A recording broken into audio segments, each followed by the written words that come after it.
Hello, welcome to the Hoop Collective podcast. We talk about the NBA, which we're doing on Thursday evening. Joining us from the Barclays Center, where he's just seen preseason game with the Brooklyn Nets, is Tim Bontemps. Hello, guys. Joining us from Dallas, Texas, where he watched the Houston Rockets play on TV tonight, is Bam MacMahon. Howdy, partners. That's news to me. I was actually mainly invested in some Taylor Swift show, also known as a football game, but let's continue. Was Taylor Swift at the football game today? Oh, yeah. Oh, Her man's tearing it up. I just saw it was 16-0 last I looked. Another great Thursday night affair. Bontemps, you went to see Ben Simmons play tonight for the first time when was the last time he played? Sometime during the latter part of last season. I think he missed the final couple months of the season. Right, I should look that up. I would say February. I'll look it up while you're talking. Yeah, so he played his first game earlier this week in Las Vegas against the Lakers and had some moments in that game. Had a hook shot over LeBron for a guy still dealing with back injury, etc. Moved okay. I know LeBron hugged him and embraced him before the game. And I was watching and he would go way under the screens, almost exaggeratedly under the screens when he was on him. Maybe I'm just extrapolating there. I don't know how LeBron was doing it, but it almost looked like he was like, all right, Ben, let's see. But it was a positive first step. What did you think of? Well, first off, there was more than just basketball going on there tonight. If you could touch on that, and then also what you saw from Ben Simmons in person. Yeah, so obviously there's a lot of terrible stuff going on in Israel at the moment, and Maccabi Renano is over here playing the beginning of a 3-game tour in the U.S. They're going to play the Cavs on Monday, and they're going to play the Wolves on Tuesday. But they got here last Wednesday before everything started to take place with Hamas attacking Israel over the weekend. And they had to decide whether they were going to play these games or not, or go home. And the coach of the team, his friend, retired from the Army after 23 years in the Army last month, re-enlisted this weekend, and then died on Tuesday. The funeral was Thursday morning. Coach was obviously coaching the game Thursday night. So the guys all here were certainly not exactly focused on playing a game in Brooklyn against the Nets. After the game, they were, I think, happy to have something to think about for a couple of hours. One of the older players on the team, Jonathan Moore, is a power forward. He was the one Israeli guy who'd played in an NBA arena before this on a prior tour over here, and said this morning, or the last time when they came, he walked in here and thought it was the coolest thing ever to be in an NBA arena. It's nothing like obviously what they have in Israel. And this morning when they came for shoot around, nobody reacted at all because obviously they were thinking about other stuff. But during the game, he said guys were smiling a little bit and sort of thinking about something else for a little while, which both he and the coach, said that they appreciated and were able to think about something else for a minute. So obviously, there was a moment of silence for the game. Obviously, there's a very large Jewish population in New York. There were a lot of Israeli flags in the stands, pretty lively atmosphere. There's a bunch of former NBA players on this roster.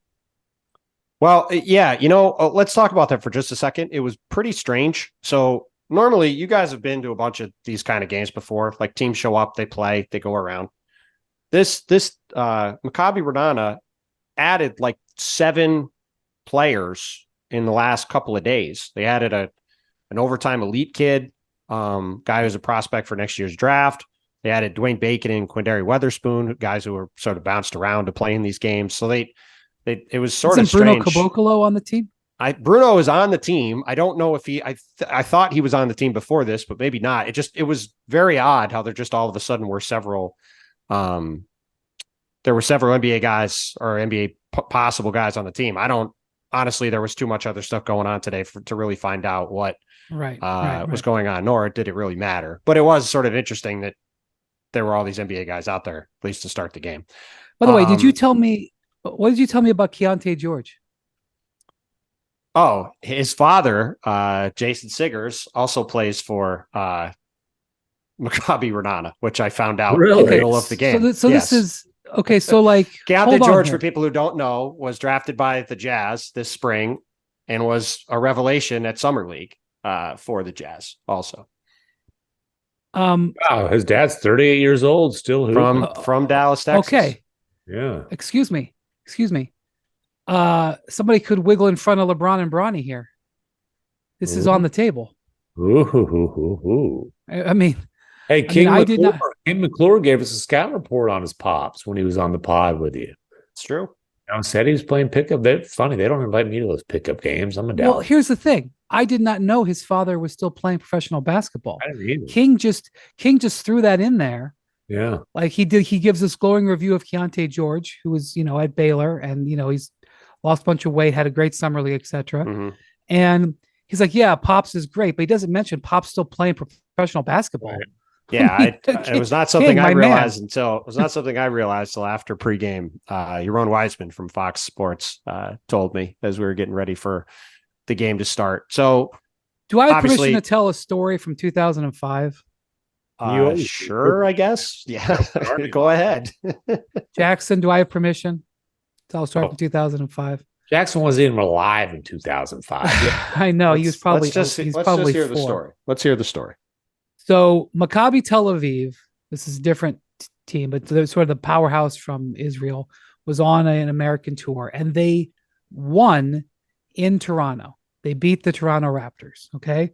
And this was a little bit of a different era where players actually played. It wasn't like the players in the preseason played 42 minutes, but I have to go back and find the box score, but it was not like a game where they were playing their G League team. There was no G League. And Maccabi just flat out beat them. And it was embarrassing. And I don't remember, there was like some long streak of how long it had been since a non-NBA team had beaten an NBA team. Okay.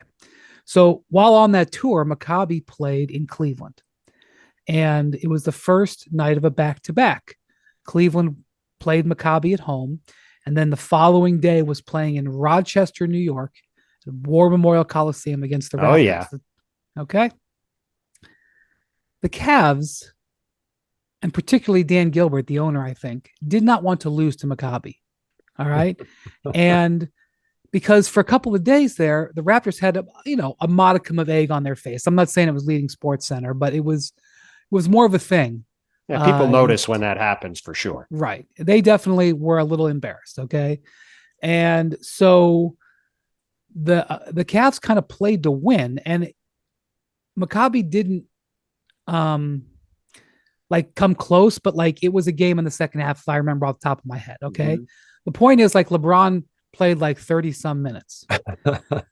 So the next night in Rochester, this could have been 2006. If you're Googling it, I mean, I don't pretend to say this is exactly everything went here, but I do know they played Maccabi the night before and they played in Rochester. I can certainly say LeBron's only ever career visit to Rochester, and certainly only time for a basketball game. Well, as you can imagine, they've been promoting this game for months in Rochester. Come see LeBron James play. And the Cavs decided LeBron was not going to play in a back-to-back in Rochester on this rock-hard, probably 50-year-old court. I don't know how old it was.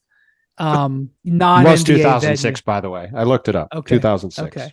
They were not going to play on this non-NBA venue on a second night of a back-to-back. So they decided, with no warning, this would be in severe violation of the player participation policy 2023, that LeBron was not going to play. Well, as you can imagine, the fine fans of Rochester were not happy about this. And with all due respect to Jorge Garbajosa, who I think was starring for the Raptors that night. He's gotten a lot of play on the collective lately. Sure has. The natives were restless in Rochester. And then LeBron tried to have a little bit of fun, and it ended up backfiring.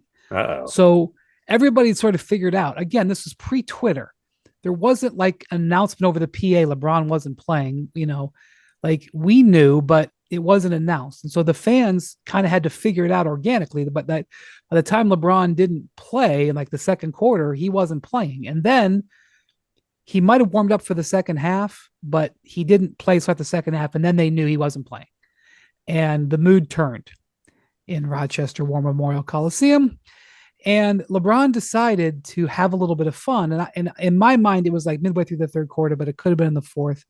And at one point, he was in his uniform, and he got up and pretended like he was going to run to the scorer's table, like took like 3 steps and then turned around, like having a joke.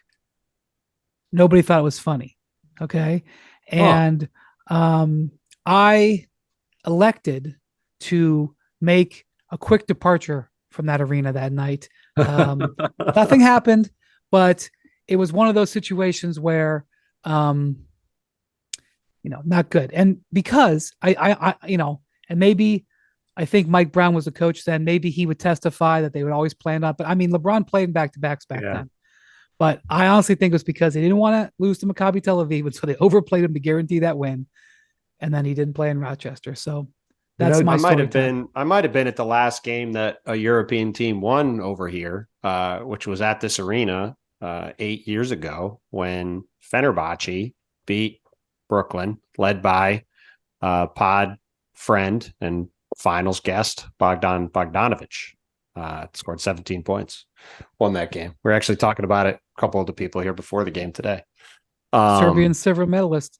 All right. Anyway, right. Ben Simmons, MacMahon. Bontemps. Sorry. So obviously there was a lot of other emotions and stuff going on here today besides the Nets and Maccabi Renana playing. But Ben Simmons did play again, had a decent line, finished with 6 points, 6 rebounds, 9 assists, and a steal in 22 minutes. And look, I think obviously I'll be much more curious to see what he looks like on Monday against Philly here in Brooklyn. Maybe James Harden will play. That would certainly be fun if we see James Harden against Ben Simmons. But even if it's just Ben Simmons against Tyrese Maxey and Joel Embiid, that would be pretty interesting. And, I think given where Ben has been the past couple of years, I think seeing him on the court, playing, making some plays is a pretty good, tangible step forward for him. I'm not going to sit here and say that we're going to see all-star level Ben Simmons return, but if he can run the offense for these guys and set up some threes and get into the paint and make some defensive plays, that's a big step forward from playing 42 games and being a complete non-factor, which he was last year. So between the Laker game and today, I think, I don't know if Ben's going to quite live up to the talk he had this summer with Mark Spears and getting back to being an all-star and that kind of stuff. But he looks like an NBA player again, which, I was not sure we were going to see, and I was glad to see. Yeah, and I actually watched a little bit of this just because I wanted to check out Ben Simmons. And, he made plays. Like, he had 9 assists, and I was watching the second quarter when he had 3 or 4 assists in a little stretch there. And he actually hit a nice little one-legger, kind of a turnaround fadeaway. Like, oh, okay, that's interesting. And again, you're looking at him against a non-NBA team, and obviously very small sample size. He doesn't look like the same athlete. Like, there are a couple times where he got the ball and he was pushing it. And when Ben Simmons was that dude, I mean, him pushing the ball in transition was a sight to behold. And maybe he just didn't get into that gear. I would suspect he doesn't have that gear anymore. Defensively, obviously, his athleticism was one of the things that really made him special. I don't think he's ever going to be the same athletically. Can he be a functional NBA player? Sure. Can he be a guy who is worth getting excited about? I'm not so certain about that. I don't think he's going to be a guy who this year is going to have any kind of impact on, the Eastern Conference race. I'll put it to you like that. He would have to be back to being an all-star caliber player for the Nets to be any kind of a real threat. And I just think that's probably not realistic. Well, in all honesty, I think if you're the Nets, what you're hoping for, they'd never say this, is that he rebuilds the value to the point that he can be traded at least as an expiring contract next year. He's got this year and next, and Yeah. that's not going to be decided now. But if the Nets were able to trade him and, in a non-salary dump situation, I think that would be a plus for this moment. Now, I'm not saying that they won't have high hopes. I'm not saying that Ben's personal stated goals, which, I can't rule out. But like for him to become a player that another team would say, all right, we'll take him in that salary, that would be beneficial to the Nets at this point. They have assets that they got from the Harden trade. And right now he is it fair to say he's on the liability? He's on the liability. Oh God, yeah, for sure. He's definitely. Okay. I don't want to be mean, but it's not being mean. He's owed $75 million the next 2 years, and he basically hasn't played in 2 seasons. So yeah, and he's coming off back surgery. There are a lot worse things to be in life than a $75 million liability. That doesn't seem like such a bad deal. Yeah, and look, like again, we've seen a couple preseason games. Let's see where he looks in a couple months. Maybe he'll continue to gain some athleticism back and start to look better if he's able to stay out there and play for an extended period of time. We haven't seen him play for an extended period of time in 2.5 years. Yeah. So let's see if he can just be out there and serve as the team's point guard. And again, be able to play 25 minutes a night and consistently play and be a productive, functional NBA player. That's a significant step forward. And to your point, Brian, if the Nets get to next summer and they start chasing after some big name players and they can use him as a salary in the deal that the team would get back and be able to use in some form instead of just empty money. Yeah, I think that alone is a win. And if he's anything beyond that, then it's a very big win for them. From where I think he's gonna. I just think with that salary, I don't know that his performance is going to alter his value in the trade market, right? Like you're saying, I think his value in the trade market will be next year. He will be an expiring salary, an expiring contract, because like it's just not realistic to think that he's going to play to that dollar figure. Now, no. For him, what is realistic, hopefully, is that he can play well enough to where he can have a solid NBA career, or even a good NBA career for several years after this contract. And like, listen, could he become a guy who's more than a mid-level player, something like that? Sure. I mean, he's still 6'10", can handle the ball, has the vision. He made some really nice passes tonight, shooting the ball out to the corners, 3-point shooters. There's pretty bad defense, but hit a guy on a backdoor cut. I mean, he made some nice plays. But again, I just think the value will be the expired salary at some point. All right. Well, speaking of guys with huge salaries who are just coming back from long absences, Zion Williamson played his second preseason game tonight. Houston, I didn't see any of this game. Houston walloped the Pelicans. We have the big breaking news from this game is that Dillon Brooks finished the game. 22 minutes. He was not ejected. I haven't seen the box score to see if he got a tee up, but he was not ejected from the game. Hey, he was fined $25,000 today, and that got me thinking of that $86 million he's guaranteed. I wonder how much of that's going to go to charitable efforts. I remember Rasheed Wallace used to say that he would set aside a sum of money at the start of the season that he would get fined. And then at the end of the year, if there was money left over, he would throw a party or something. It was like found money. He had already decided at the start of the season, he budgeted, and maybe Dillon should consider that, because it sort of will change your thought process around the money going away if you've already budgeted to lose it. I will just not get thrown out all the time. Well, it's unfair. It's all because he's been portrayed as Dillon the villain. And the refs just assume that his frequent cup checks are intentional. I mean, it's just an accident that he happens to lead the league in gonad contusions provided. I mean, I loved Ime Udoka, who basically said, yeah, he thought Tice flopped on the other end, so he gave him a little something. And I don't have the exact quote from him, but he may basically said, like, dude, he's got to chill with that. Well, I will say this. I think that the Rockets in that game the other night, which was Pacers Rockets, Yeah. The Rockets are getting what they're paying for. They got this. This is who Dylan Brooks is. Okay. And Ime Udoka called them out after the game. That's who Ime is. They're getting the guys that they, but first off, I wish I knew. I haven't done the research.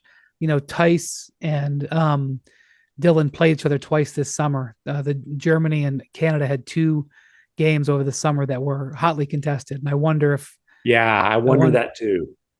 I don't know. A little residue from the international competition, perhaps.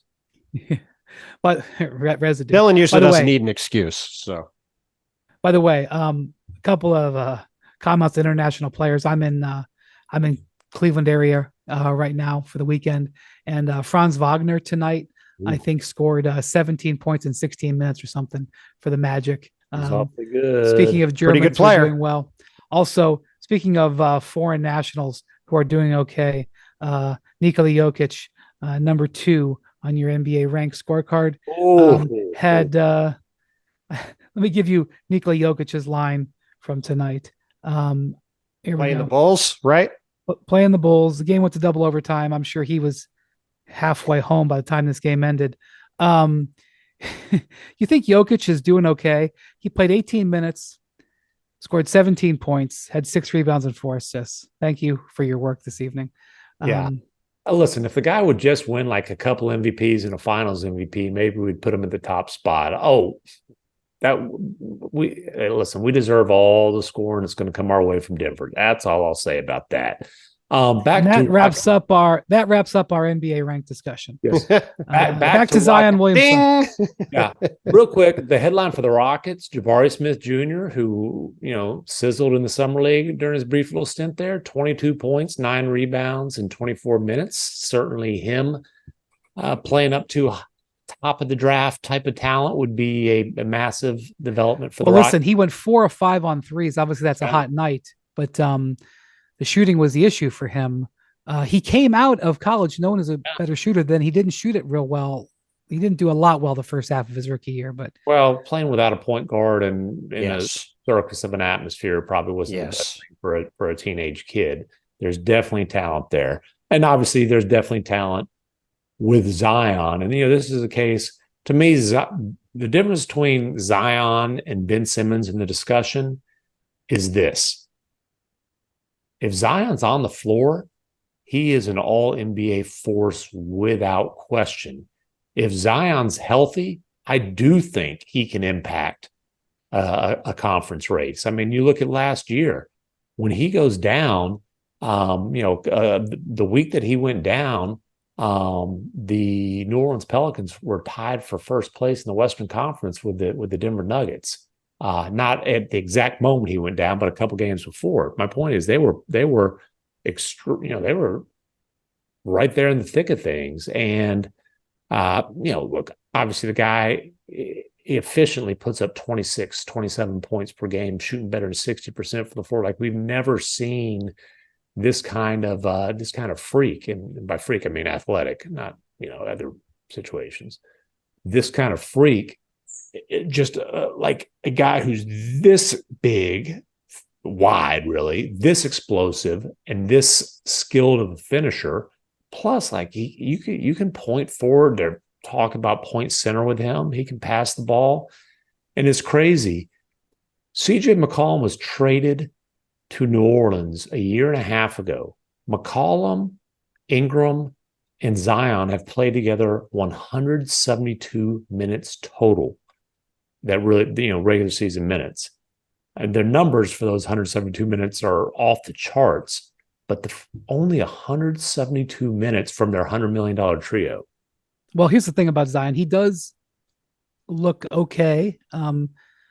People are saying he looks like he's in great shape, but I'm not sure I'm going to go that far. But he's out on the court making plays. The guy, when he's on the court, is a playmaker. One of the things the Pelicans did in the offseason, they won a recruiting battle for James Borrego, who had, I think, 2 or 3 different offers to come be an assistant. He took a year off after getting let go as a coach of the Charlotte Hornets. they hired him in New Orleans to be their offensive coordinator. I think he's got an associate head coach title, but basically he's a lead assistant. He's getting paid quite a bit of money to be the offensive coordinator. And one of the things that they looked at when they studied was that when Zion played center, even though that was a relatively small amount of minutes that they dominated in those minutes in his career. Now, this is the thing about Zion. Like you remember 2 years ago, when Stan Van Gundy was his coach, was that 3 years ago? 2 years ago? 2 years. Stan played him a point guard. Yeah. And he was effective. Point Zion was all the rage. So now look, Jonas Valanciunas, you're starting center. They're not starting him at center, but the plan is for him to get center minutes at center. Now the big challenge for the Pelicans is they don't shoot the ball well at the best of times. They're one of the worst half court shooting teams in the league. And now Trey Murphy is down, was it 8 to 12 weeks with the knee injury? Yeah, it's a meniscus, and so he'll be out for a while. And he is a guy who is a 6'9" shooter who, it's a very unfortunate injury because he's so their first round pick, their lottery pick, I think he was in the lottery, Jordan Hawkins out of Connecticut. He is a good 3-point shooter, and he actually had hit some threes in this game tonight. I mean, it was a 33 point game. I don't know what was happening, but I don't know how much they can count on minutes from him. But then the one thing is obviously when Zion's out there, you're not stretching the floor. And so they don't really have people to stretch the floor. So that's one of the questions is, can they find floor stretching, floor spacing that makes the Zion at center lineup as potent as it can be? I mean, when Murphy's back, if he can get back healthy, I think if you're throwing out Murphy, Ingram, CJ McCollum, and then we can talk about who else is out there. Herb Jones is not a shooter, and Zion's not a shooter. Well, and Valanciunas isn't a shooter. So 3 of their 5 best players can't shoot. And then it gets tough because if Zion's playing center, unless you're just going to lean all offense, probably have to have Herb Jones out there to help out on the defensive end to try to clean up as many messes as possible. So, yeah, that's interesting. I just, it's crazy how little Zion has played in his career, and you can't count on him playing a lot because, I just think physics are working against him with that body. They say he's worked harder than he ever has before. During the offseason. Hopefully that allows him to hold up, because if he plays 60-plus games and, Ingram's also had durability issues, if those guys can stay relatively healthy, the Pelicans can be a bit of a problem in the Western Conference. Yeah, I mean, the Zion puzzle is a hard one to put together on a lot of fronts. Obviously, the most notable one is, as you guys have talked about a bunch, the fact that he has not been able to stay on the court. And he is a lot like Derrick Rose and some of these other guys that is so incredibly athletic and puts so much torque on his body that he hasn't been able to stay on the court. Hopefully that changes, because we all agree when Zion's out there, he's very fun to watch, and the Pelicans are a lot more fun to watch. Hopefully, like you said, MacMahon, it is incredible. And the entire time they've been there, they haven't had 200 minutes on the court together. It's not even 10 games of rotation stuff. Yeah. So hopefully we get to see that look for an extended period of time. But then you have the on-court fit part. And if you try to play Zion at center, your defense is going to stink, in my opinion. And I don't think you're going to be good enough to win then. So then you have to try to find the right kind of defensive pieces to fit around him. And if you have him out there with Brandon Ingram and you have him out there with CJ McCollum, all of a sudden then it gets very hard to build a functioning defense. That's why Trey Murphy is such an important piece for them, because he's a guy that can really be a true two-way threat for them on the wing, both in terms of his shooting, which they don't have a lot of, and the ability to guard at the other end. Like they play Herb Jones, terrific defensive player, not a great shooter. Jonas Valanciunas, excellent interior scorer, but is a bit of an awkward fit inside with Zion, and he's not a great defensive player either. So they have a lot of stuff to sort out. And I mean, a couple of weeks ago, we talked about the Thunder losing last year with Chet Holmgren and having to figure out how everything fits. We're in year 5 with Zion with the Pelicans, and we still don't really know exactly the right kind of guys to fit around him, because the Pelicans haven't had nearly enough time with him on the court to find the right fits and, truly figure out, do he and Brandon Ingram make sense to pair together long-term? What are the guys you want to really use these draft picks they've accumulated to put around him, to put him in the best position to succeed, because they haven't had a 45 or 50 game stretch with their team healthy to see what it looks like. So hopefully, if nothing else, we get to see that this year and sort of get to finally have a referendum on what this group can be. And then they could start to figure out what the next step should be after that. Yeah, as far as the Zion center idea, I would think they're saying, hey, this is kind of our change up, that something you're trying to throw out there against second units. Like, you're not trying to, maybe they're thinking they close games with that. I'd be surprised. I think Larry Nance Jr. is, when they've been He's healthy, another guy that can never stay on the court too, as good as he is. Right. A really good player. Right. I would think he's probably closing games as he was last year when he was healthy. But listen, there's some star power on that roster. If Zion's healthy, that's big time star power. And they do have a lot of pieces. They've got a lot of pieces, and they've got assets. If they're in the thick of things, they want to be aggressive before the trade deadline. CJ McCollum had a really great shooting game tonight, and he played last year with a with that wrist injury all for a big chunk of the season. So injury news, at least on that front, is good. And I'll say this about Zion: when the guy steps on the court, he starts making plays. He is an absolute grade A playmaker and best interior scorer since Shaq. He threw in the other night, I think they played the Magic. He threw in 2 or 3 shots out of the paint where you're just like, how did that go in there? How did he even get it up on the rim, much less go in? That's the thing about Zion is he's 6'6", hopefully only 285, but like obviously ridiculous explosiveness. Like, he can go up in traffic and just rip the rim off. But like, his touch for a guy that size and that explosive is really impressive. Trivia question.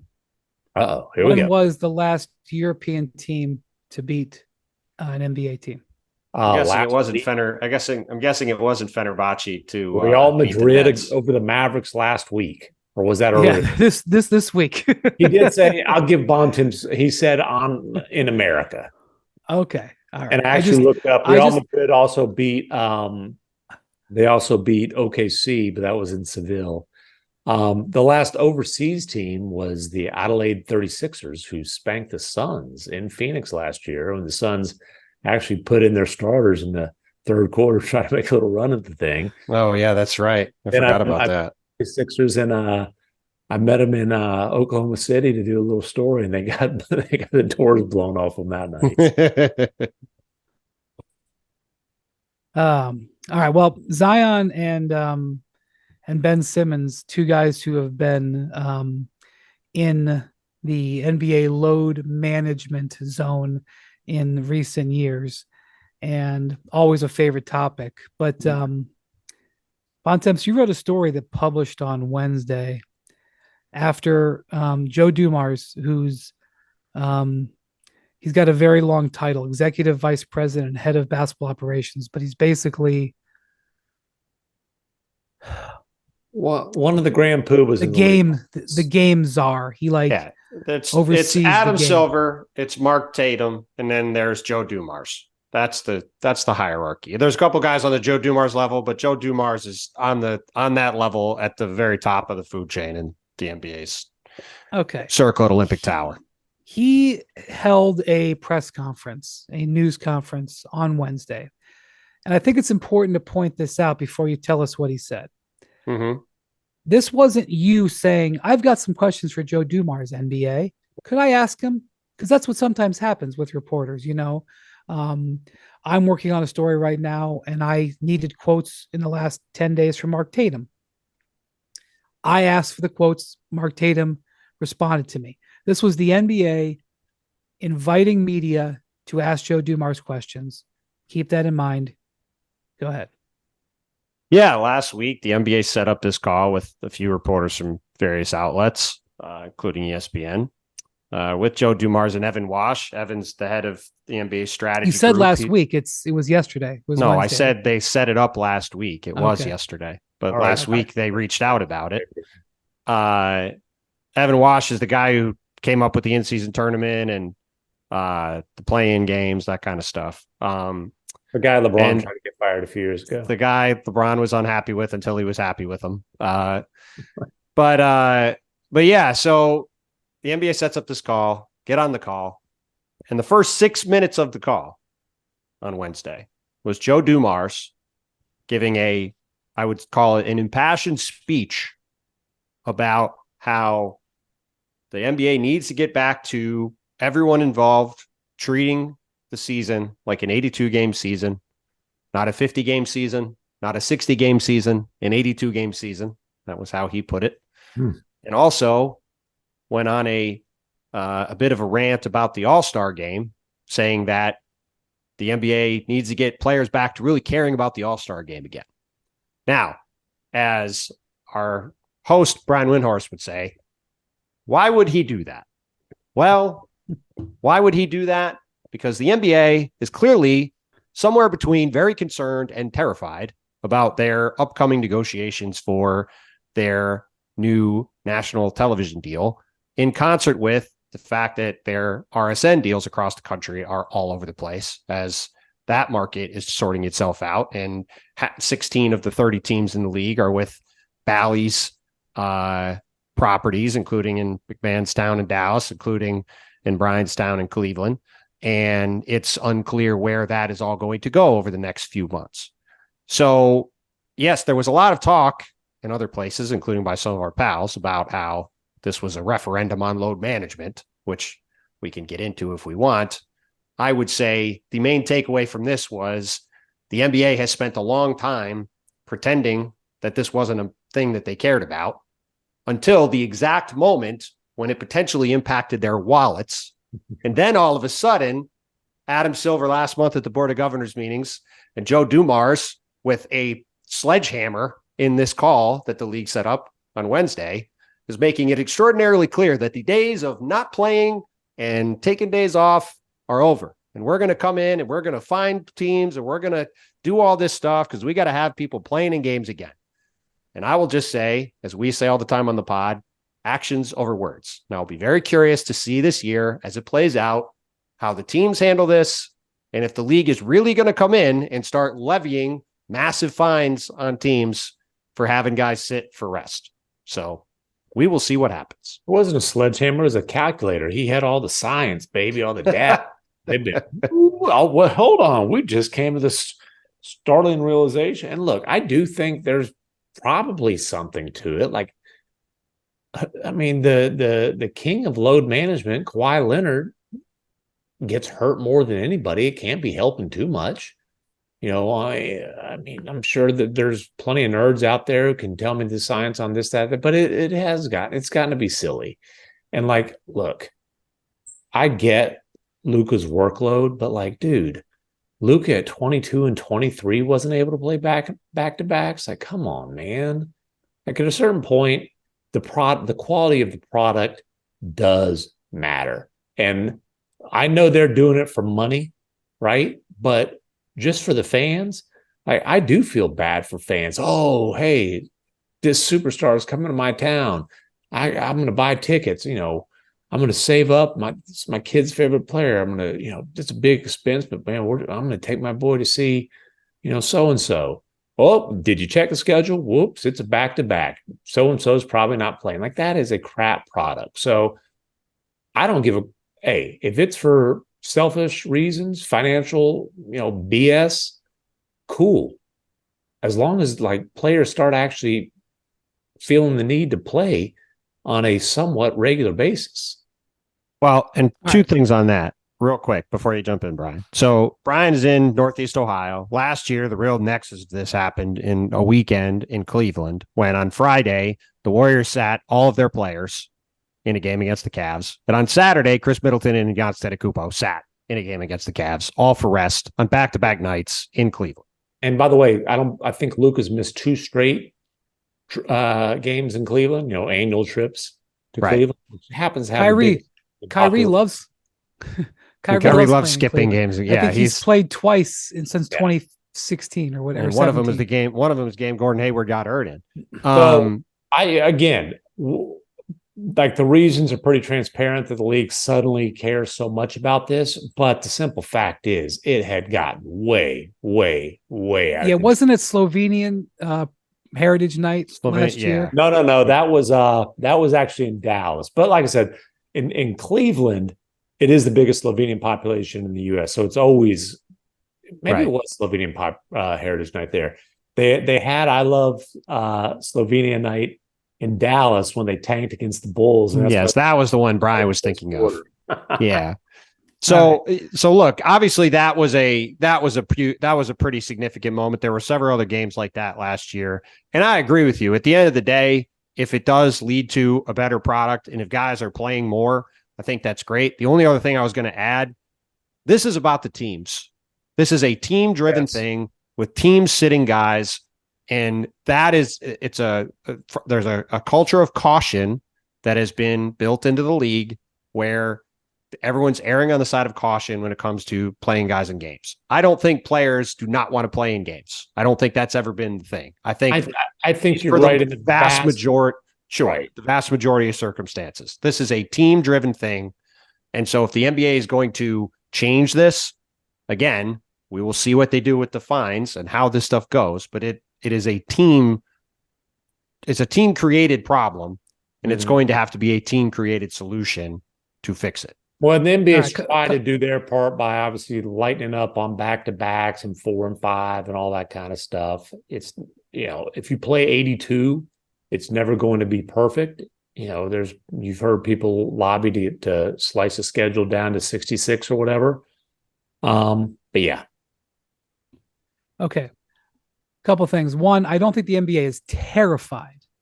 I said somewhere between. Okay. I was having a little fun.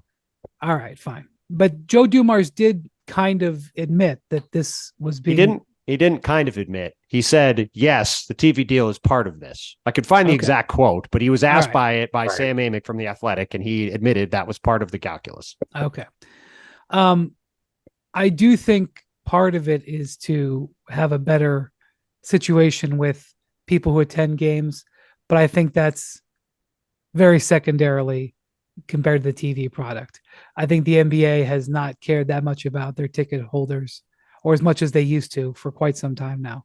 So I think it's TV based.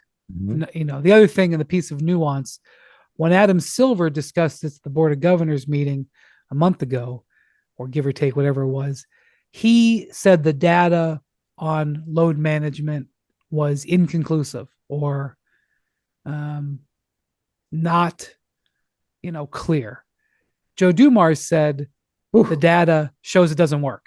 Scientists, it ain't been any load management by the scientists. They've been working hard since Adam Silver's press conference. Again, I know this has been taken certain ways by other places. I think Joe Dumars was saying the same thing as Adam Silver, which is that you can't guarantee guys are going to play more by resting them. I think was what both they were saying. But I will say this, the fact that the player participation program, PPP program, exists, regardless of how Adam or Joe says it, the fact that it was created is an admission that load management, A, doesn't work, and B, is not what the league wants.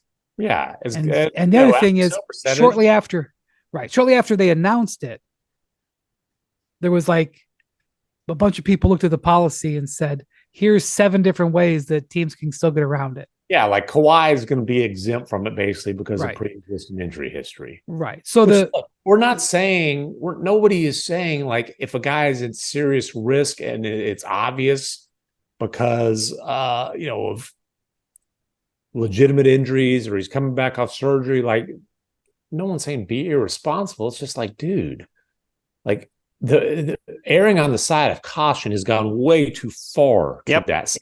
It's an entertainment business. Because for years, as the teams push the envelope and players, but mostly teams push the envelope more and more and more, there was no pushback. Yeah. Nope. Not one bit. So, And part so of it's now because they're so many nerds in the media. well. This is not about nerds in the media. No, there's this a lot of nerds in the media that were waving their pom-poms for freaking load management. Yes, sir. Okay. I would say two things are true. Yes, that is true. It's also not why teams were doing it. No, I'm saying that's why there wasn't pushback, because of nerds were. No, there wasn't. No, there were there wasn't protectors and pom-poms. It's a bad. There wasn't pushback. Now we got PPP. Thank God. There wasn't. Listen, there was. Hey, we got to get to the bottom of something. Where's the fine money going? Because I got a solution here. Where's the fine money going? I don't. That's going where the rest of the fine money is going. I'm assuming. What is your solution? Give it to the damn fans. Here's the deal. The team gets fined. Okay. He sounds like a political candidate. What are we doing? This is going off the rails. All right, there's no ticket stubs anymore, right? It's all on the phone. It's all electronic. So put that money right back in the fans' phones. Damn it. Put it on the blockchain. Divvy it up. Put it in the Top Shot. One of the other things Brian's discovered, like Chet and Victor both. Like a voucher for the concession stands, or another ticket, or a discount. Come on, baby. Like, man, you talked right over one of the great lines in the history of the pod. The reason that there wasn't pushback in the past was because Adam Silver didn't care enough for there to be pushback in the past, and now he cares. That's what happened.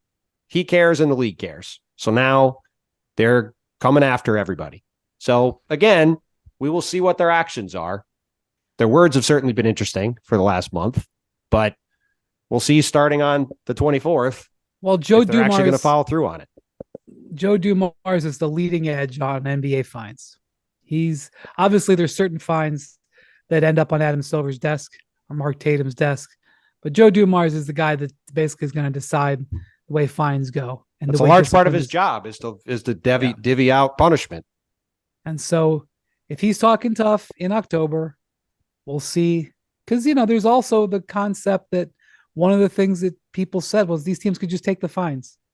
What does Steve Ballmer care if he gets fined $100,000 here and $250 there if he's protecting Kawhi Leonard, who he's got several $100 million in? So we'll see. It was an interesting interview. You would expect it just to sort of be a benign preseason check-in, and when the league sets up something like this, you sort of expect them to have some sort of a thing they're going to push. I thought it was going to be about the way teams more or less stood firm on the Damian Lillard trade request and the James Harden trade request, and did not just sort of give in on that. That's the kind of thing the league usually kind of puffs its chest out about. And so I thought it would be about that in the in-season tournament. And instead, it was very clear right from the jump, this was going to be about, we're getting the league back to where it was when Joe Dumars was a player. And, look, if this leads to guys all playing more games, that would be great. As someone who likes to watch basketball, that would be great. All right. One guy who's played 2 games in his NBA career, not even official games, 2 preseason games. Chet Holmgren, Oklahoma City Thunder. It was probably the most fun I've ever had at a preseason game Monday night in Oklahoma City when I watched Chet Holmgren and Victor Wembanyama go up against each other. And in their own way, they went absolutely chest to chest with each other. They weren't really trying to show each other up, although they both kind of flexed on the other one. Not kind of. They both totally flexed on the other one. Okay. Definitely Victor did. He flexed on Chet. It was so incredibly enjoyable to watch those 2 guys play. I have had limited expectations for them because, various reasons. And they were just terrific. And then Chet Holmgren Victor's playing his second preseason game on Friday night. I don't remember who it's against. But Chet, so anyway, in the first half of that game on Monday night, I know it's days old now, Chet had 19 and 6, and Victor had 18, like 3 rebounds, a block, and 2 steals. And then Victor played a few minutes in the second half. Chet did, and they both ended up with, I think, 20 points or something like that. Anyway, to play your first half of NBA basketball and score 20 points and not like take 22 shots. Like it was terrific to watch. I don't think that the Spurs are really, this is what Popovich said. He's not really coaching Victor much offensively right now. Heated Spurs, by the way, on Friday, Jackson points out. Thank you, Jackson. Popovich isn't really coaching Victor offensively. They're focusing more their instruction defensively. They're kind of letting him go. So he was kind of freelancing a little bit. He was leaking out, trying to get leak out baskets. Okay, you can do that every now and then. My guess is they may want him to defensive rebound a little bit. That may be something that they'd like to see. Chet was a little bit more focused on defensive rebounding, but what I loved about this game was that the two of them were stalking each other. Oh, yeah. They didn't guard each other. They didn't guard each other 2 years ago when they played in the big U19 game. But they have been eyeing each other and moving around each other for years now. And this is potentially the first head-to-head matchup in the NBA of many consequential matchups. And I'm telling you, there was a twinkle in the old Hall of Famer's eye over on that Spurs bench. Watching Victor. There was. Hey, Popovich was in a great mood. Baby. There was a twinkle. There was a twinkle in your eye watching your discoveries play each other. Don't say discoveries, but I will say this. I've been with Popovich a lot of times when he's been in no mood. He was in a great mood on Monday. Dude. And some of the things Victor does, like the guy is 7 foot whatever, drives, spin move, and then freaking a lefty scoop up off the glass in traffic. Are you kidding me? We've never seen anybody that size do something like that. How about one of the transition dunks he had was after he was guarding at the top of the arc and he helps on a drive. This man had a foot that was about a foot inside the three-point arc. The other foot was like a few inches above the free throw line, swiped, knocked the ball loose. 3 seconds later, he's dunking it on the other end. Like, he does things we've not seen before on a basketball court. And honestly, what's crazy, I was more impressed with Chet in that game. And by the way, Chet tonight, the Thunder played in Montreal. It was really a showcase homecoming for Lou Dort, and he had 24 points. He had a great game. But Chet in Montreal tonight, 21 minutes, 16 points, 3 blocks, a steal, 4 rebounds. He wasn't as efficient shooting the ball. He was 4 of 11, but got to the line 7 times, made all 7. He's a prospect because he is going to be an elite rim protector. And like, if, when I was talking to people in summer league, around the league, coaches and scouts and whatnot, the thing you heard was like, he's going to be an impact defender right away. Don't expect too much offensively. He's interesting offensively.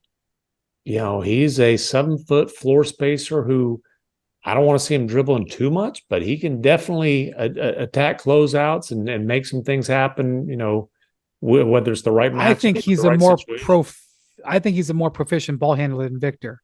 In fact, when they do start coaching Victor on offense, they're going to have to tell Victor to stop dribbling because maybe he'll get there. And certainly he did a lot in Europe last year, but his handle is not ready. I think they both need to be on a half court 3 dribble max. Well, this goes back to Victor's press conference here in New York in June before the draft when he said, quote, "No one's ever going to stop me from dribbling the ball up the court and shooting a 3. This is going to be, I think, the very interesting push and pull coaching Victor and having Victor as, the Victor project as it unfolds. Victor wants to be a shooting guard. He wants to float around the perimeter and shoot 3s and come off screens and leak out. And that's what he wants to do. He doesn't really want to play. I disagree with that. He will post. He posted quite a bit in France. He posted 4 or 5 times. Yes, he did. And they're putting smaller guys on him. I was going to say he'll post. He'll take him down there. I like playing him with Zach Collins right now. Oh yeah. I No, like Zach Collins as a player if he can stay healthy. He's been a nice find not find, a nice reclamation project for the Spurs. Like he was totally. before he had the injury problems, he was a really good player in Portland. But I do like being able to play Victor at the 4. And because like, look, if you want to put the 5 on him, then he's going to have the advantage in terms of quickness and all that kind of thing. But if you want to put like 4s on him, he will go down there and basically stick his hand up. MacMahon, we'll see what happens with the Heat. The Thunder had 2s and 3s on him. Yeah. I think that's going to be the norm. And it's a lot like, no, go ahead. Sorry. Mark Daigneault was like, well, look, we didn't game plan for him. Okay, whatever. They didn't just say, go out there, pick a man, guys. They put, right. They put, they put wings on him. Yeah. And so they were only playing wings with Chet to be fair to them. They put basically their biggest wing on him. But look, I think, you spent your whole basketball life at basically MacMahon watching Dirk, right? And at the beginning of Dirk's career in particular, he was playing a 3 a lot. Yeah. He was guarded by wings a lot. And I think early on, especially, I think Victor's definitely going to be guarded by wings a lot. And, look, the thing I liked the most about his game was when he would rush down because he's so fast and get these early seals right at the basket. And you could just fling the ball down to him. Like he could get maybe 8 baskets a game if he just hustles down, seals, catches, and lays it in because he's so big. Like you could throw it 50 feet and he could just throw it out of the air. Yeah. So like that's what I just want to see him do more of that. Like obviously he's an incredible talent. You mentioned that one play when he drove and spun in the lane and flipped it up. Like I went back and replayed that twice. Like that was ridiculous. He had another play where Jalen Williams got by him and got to the rim and wasn't ready for him. Like he just sort of laid it up thinking he had an easy bucket, and Victor came in and swatted it away. Very impressive play. Memo to NBA players: if you get a step on Vic, you better dunk. Dunk it. You don't want to lay it up with him anywhere near the play.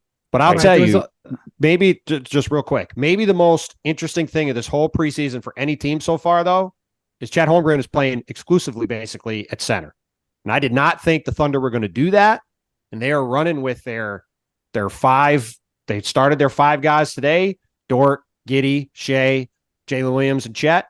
And if Chet can hold up at center and can be an impact defender at the rim and stay on the court, like all of a sudden, right away, the Thunder, their ceiling starts to shoot up even more than it already was, because that opens up a ton of stuff for them.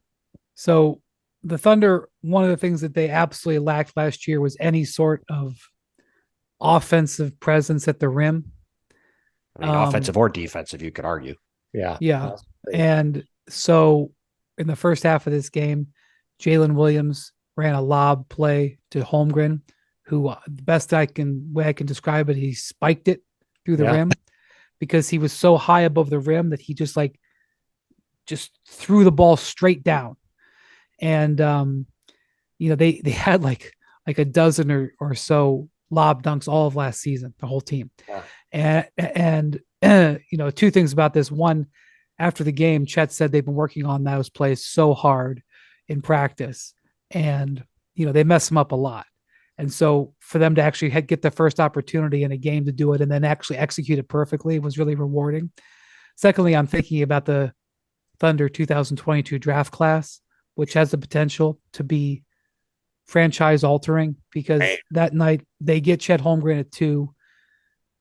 If they had the first pick, they would have taken Chet Holmgren. Yeah. They wanted him really bad. They get Jalen Williams. Which, by the way, I know Paolo won Rookie of the Year last year. If Chet stays healthy, that was the right pick. Yeah, and hey, look, it's going to be a Rookie of the Year race this year, and perhaps a rivalry. But go on. So the other thing I'll say, Osman Jang is also in the lottery. He hasn't done much. He was injured a lot of last year, and he was like part of their third string, and I didn't see if he played tonight. He's a developmental guy, but Jalen Williams 12 was Rookie of the Year runner-up and is a stud. By the way, Jalen Williams in the second round. I was going to say.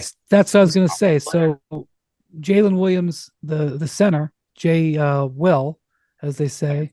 By the way, Osman Jang had a good game tonight. He had 14 points off the bench. Anyway, he's a bona fide rotation player that they got in the second round. So we'll see what Osman Jang turns into. But like, you're looking at Jalen Jalen Williams, the wing, and Chet Holmgren. Like, holy Moses! I think you've got the J Wills and J Dubs swapped. I tried to call them J1 and J2 a month ago. You guys yelled at me. We can't assign them because we're too dumb to remember. I would have been fine with me. J Dub is the wing. J Will is the big man. Although they're almost the same height, to be honest with you.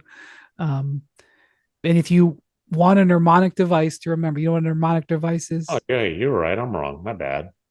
Thank you. If you want a mnemonic device, when you think of J Will, the two L's in Will, I think of his height. Even though, go again, he's not that much bigger than the other Jalen. But one more thing before I go. The thing that gets me excited about Holmgren and Victor is that they are both discovered them. Are you crazy? They are both extremely competitive. Yes. Want to kill each other too. And they want and they do it. They're not petty yet. I'm not sure I'd go that far. There was a little bit of pettiness on the old socials. We should have MacMahon weigh in on that. He's the one in charge of petty on the pod. I forgot about the social. I forgot about that. You know what? I do take it back. There are petty tendencies developing. Listen, they're both Nike guys. They're both Nike guys, which is a bit unfortunate because the last really petty Rookie of the Year race, remember, was Donovan Mitchell. Oh, yes. Ben Simmons. Rookie, question mark, Adidas hoodies and all that. So we won't get like this. The shoe companies won't get involved because they're both Nike guys. But there's pettiness. And listen, they both don't confuse skinny and soft. Like, one does not necessarily mean they're the other. Chet in particular ain't soft. He's got a mean streak. I'm texting scouts around the league this week. I'm basically saying, like, dude, like, I'm pretty fired up about Chet. Like, am I too excited here? Nobody tried to cool me off. Nobody tried to tell me, like, calm down. There's a lot of, like, this dude is skilled and he is tough and it's a hell of a fit. Like, you know, there's some OKC, their G League team's OKC Blues. I'm on some OKC Blue shoes right now, baby. This is a squad. It's all about confidence. I am confident. Got to just end the pod right there. That's the end. That's the end. Oklahoma City Thunder are going to be a force to be reckoned with. And how much of a force right now, we'll see. And I don't want to get too excited calling them a contender right now. But like, they are coming soon. Look, if you're unbelievable. If Chet Holmgren is healthy this year and plays the way he's capable of, I think that the Thunder will be bona fide championship contenders next season. Don't know if they'll win. They're not saying they're going to win the title next season, but they're going to go into next season as a team that's expected to be in the top four of the West. If he develops that way. And who knows what other assets, like, who knows what else they'll have. They could have the 5th overall pick in the draft next year coming from Houston. That pick is top protected. Yep. And they got a lot of stuff coming down the pipe. And Presti had one of his famous press conferences before media day. And I think this thing, I think it just ended like a few minutes ago. But, you know, obviously he's asked about in so many words, basically like, dude, you know, why didn't you like do anything major? Why don't you take a big swing this summer when they had a bunch of cap space? Obviously, they got all the assets, so on and so forth. And basically, he took a long time to say, fellas, let it breathe. We want to see how this group fits together, and then we'll figure out what we need to enhance that. They have a one. They have a one. They have a one. I don't mean a point guard. I mean, they've got a number one player. Yeah. They might have a 2 and 3 already. We'll see. They might. They very well might. I'll say this about Sam Presti. He is known to sometimes give creative answers to dodge the question, and he's very eloquent. But don't say that Sam Presti's afraid to make a major swing. Remember, the man traded for Paul George. Yeah, no, he ain't scared. So it's not that he's petting his draft picks and saying, "Oh, I want to keep them." He'll when he feels the need to do it, he'll do it. But I think they came into this season. They needed to have answers about what works. Like they needed to know, and they don't know off 2 preseason games, but like I said before, to me, probably the single most important thing that's happened in the NBA this preseason is Chet Holmgren is playing center basically exclusively, and they're going with this lineup. Because if that works and he can be a center full time for the Thunder, that gives them so many more options going forward for what they can do. Because then it gives them the ability to have all those other guys on the court. It means they can have Chet play up and not have to play a center next to him. Like it opens up a ton of stuff.